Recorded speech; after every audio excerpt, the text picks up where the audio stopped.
আওয়ামী লীগের বর্তমান উপদেষ্টা মণ্ডলীর সদস্য ও সাবেক সাধারণ সম্পাদক আব্দুল জলিল গত মঙ্গলবার লন্ডনের বাংলা টিভিকে দেয়া এক সাক্ষাৎকারে বলেছিলেন, বিগত তত্ত্বাবধায়ক সরকার ও সামরিক গোয়েন্দা সংস্থা ডিজিএফআই এর সাথে সমঝোতা করেই আওয়ামী লীগের নেতৃত্বাধীন মহাজোট সরকার 29 ডিসেম্বরের নির্বাচনে বিপুল বিজয় পেয়েছিল।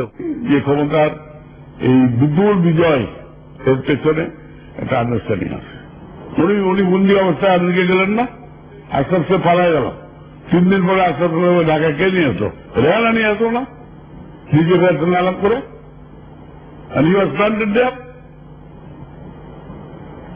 কে বলবে বলেন?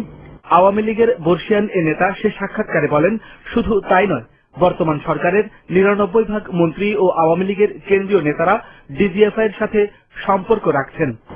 99% আওয়ামী লীগের নেতারা যারা ক্যাবিনেটেও যারা আছে, they have link up with DGFI.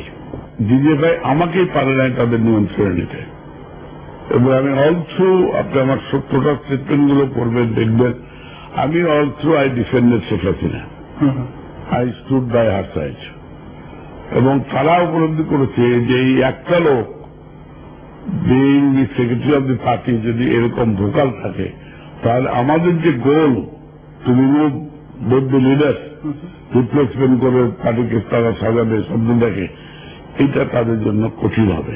Abdul জলিলের এমন বক্তব্যে সর্বত্র যখন তোলপাড়, ঠিক তখনই যুক্তরাষ্ট্র সফররত আওয়ামী লীগ সভানেত্রী ও প্রধানমন্ত্রী শেখ হাসিনা রোববার নিউ ইয়র্কে এক সংবাদ সম্মেলনে এ বক্তব্য প্রত্যাখ্যান করেন।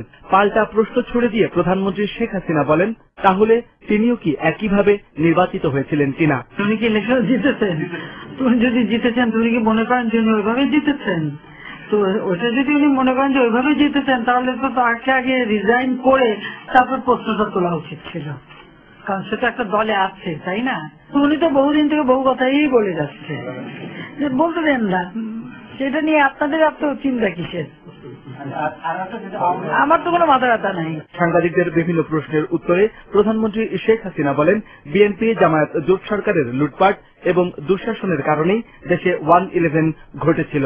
মিলিটারি ডিক্টেটরের পকেট থেকে তারাই কিন্তু এইভাবে ভোট রিগিং, ভোট কারচুপি, ভোট চুরি, নানা রকম কলা কৌশল এবং তারপরে এই সর্বনাশগুলি করে যাচ্ছে। এবং আমি আপনার সাথে একমত যে এমন একটা কিছু হওয়া উচিত যাতে কখনো এরা আর না আসতে পারে। এখানে সকলে সমর্থন পায়, তাহলে নিশ্চয়ই আমরা অবস্থা পরিবর্তন করতে পারবো। তবে তার আগে এই তাদেরকেই সামলান যাদের ক্ষমতা যাবার খায়, কিন্তু ভোটও পায় না, ইলেকশন দাঁড়ালে জামানত রাখতে পারে না, দল গঠন করতে গেলে লোক পায় না।